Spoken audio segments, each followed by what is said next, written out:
आखिरकार गुपकार अलायंस ने क्या कहा कि 5 अगस्त 2019 को हम कबूल नहीं करते। हम अगर लोगों को ये कहें जनाब कि हम 5 अगस्त के फैसले की का रिवर्सल जो है मोदी साहब से ही हासिल करेंगे, वो लोगों को धोखा होगा ना। मेरा फिलहाल इलेक्शन लड़ने का कोई इरादा नहीं है। हमने कब कहा ना, हमने सब्सिडिस अल्फाज का इस्तेमाल किया। हमने कहा ना that we will fight it for it politically, constitutionally and legally. के लोगों से आप बात करिए वहां पे अलायंस के, हमें वहां पे अलायंस के तौर पे नहीं बुलाया गया। अगर जो गुप्कार अलायंस के मेंबर्स हैं उन्होंने मीटिंग में शिरकत की, लेकिन मीटिंग में शिरकत करके हमने कोई ऐसी बात नहीं की जो गुप्कार अलायंस के एजेंडा के बाहर रही है। आखिरकार गुप्कार अलायंस ने क्या कहा कि 5 अगस्त 2019 को हम कबूल नहीं करते और इसके लिए जो हमें कॉन्स्टिट्यूशनली, पीसफुली, लीगली, पॉलिटिकली जो हमें करना होगा, इसको अंडू करने के लिए वो हम करेंगे। अब ये बात वहाँ करके या मीटिंग से बाहर आके प्रेस के सामने कह के, तो गुप्कार अलायंस का जो एजेंडा है वो अंडू कहाँ पे होगा ना। वहाँ जाके किसी ने भी वजीर आजम से ये कहा कि आप अब 5 अगस्त, मतलब हम में से जो गुप्कार अलायंस के मेंबर्स हैं, वहाँ पे किसी ने तो ये नहीं कहा ना कि बस 5 अगस्त को हम कबूल करते हैं, आगे बढ़िए। हमने कहा ना कि हम वहाँ लोग नाराज हैं, इस फैसले से खुश नहीं हैं, वो चाहते हैं कि तब्दीली हो, लेकिन अब हमें लोगों को धोखा भी नहीं देना है। हम अगर लोगों को ये कहें जनाब कि हम 5 अगस्त के फैसले की का रिवर्सल जो है मोदी साहब से ही हासिल करेंगे, वो लोगों को धोखा होगा ना। जिन्होंने हमसे लिया, हम क्या लोगों को यही धोखा दें कि उन्हीं से हम वापस हासिल करेंगे। और साफ अल्फाजों में वजीर आजम साहब के सामने न सिर्फ महबूबा मुफ्ती साहिबा ने, फारूक साहब ने भी ये कहा ना, बीजेपी को 70 साल लगे अपना 370 को हटाने का एजेंडा कामयाब कराने में।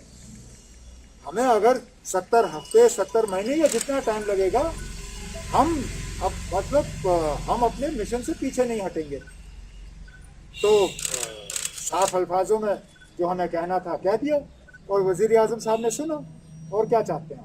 अमित शाह साहब की जो बात आई वो बाकियों के बोलने के बाद आई, लेकिन वजीर आजम साहब की तकरीर से पहले आज़ाद साहब ने हम सब के तरफ से वहाँ बात की और कहा कि ये टाइमलाइन हम नहीं मानते।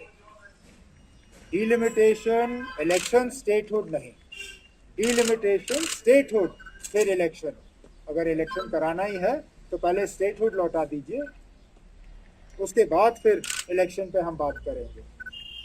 तो ये बात हमारे तरफ से आज़ाद साहब ने वहाँ मीटिंग में रखी है और हम इस बात पे जब जब हमें मौका मिलेगा हम इस पे जोर जो है देते रहे। हमने कब कहा ना, हमने सब्सिडिस अल्फाज का इस्तेमाल किया। हमने कहा ना that we will fight it for it politically, constitutionally and legally. Sub judice, unfortunately, words were used only by 2 people. Ghulam Nabi Azad Saab used the term that it is sub judice and he doesn't want to talk about it. And Muzaffar Beg Saab said, it is sub judice and you can't talk about it. I do not believe that just because it is in front of the Supreme Court, that it is not a subject for discussion. Of course it is a subject for discussion. It is a subject for discussion. We discuss it. It was a subject in our DDC polls. We will continue to agitate the matter. I keep making this point, legally, constitutionally and peacefully. That is our right and we will exercise that right. And personally, if the Article 370 was not restored, you won't fight the elections. मैं personally थोड़ी ना यहाँ बैठा हूँ, मैं party की तरफ से बैठा हूँ यहाँ। मैंने बार इस सवाल का जवाब दिया है। मेरा फिलहाल इलेक्शन लड़ने का कोई इरादा नहीं है। पार्टी का जो फैसला होगा वो अपनी जगह। Now he is not. In fact, he very openly said in the meeting with the Prime Minister that he has no political allegiance and that he doesn't belong to any political party. Azad Saab belongs to the Congress party. They have their own view. but their view is not binding on us and it's not binding on the Gupkar alliance. Just because the matter is in front of the Supreme Court, so many matters are in front of the Supreme Court. Does that mean we stop talking about them? For the longest time, Babri Masjid demolition was in front of the Supreme Court. Did the BJP stop talking about it?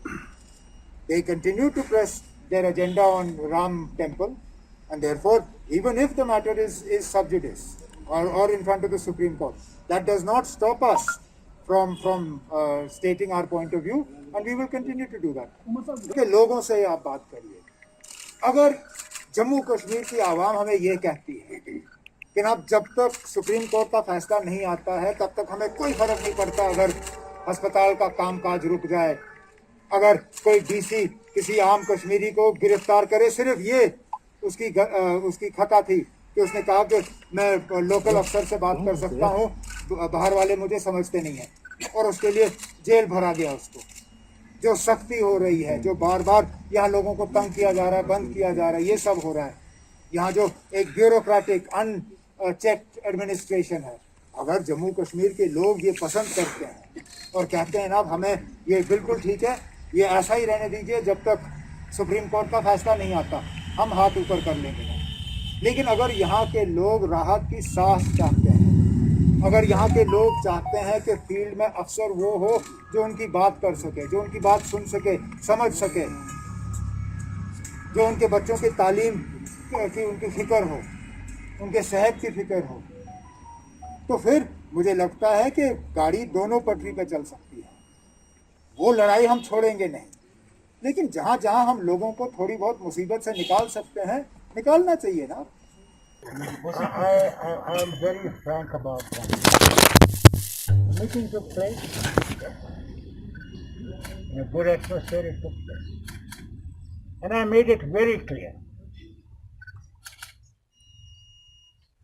The first Prime Minister of India promised us plebiscite, but went back on it. Narasimha Rao ji, before election, promised us autonomy and said sky is the limit, but not independent. We said we have never asked independence, we've asked for autonomy. He promised us on the floor of the house. Where is it? Thank you. So I said frankly, there is a level of mistrust, and that mistrust has to be removed. How you remove it, you have to take it. That is why even Dr. Karan Singh today, if you read the newspaper, has said that statehood must be brought forward. So let's not jump. Let's see what they do. How do they remove that mistrust? Or will they continue that mistrust? What makes you hopeful now? I cannot say more than this. That is enough.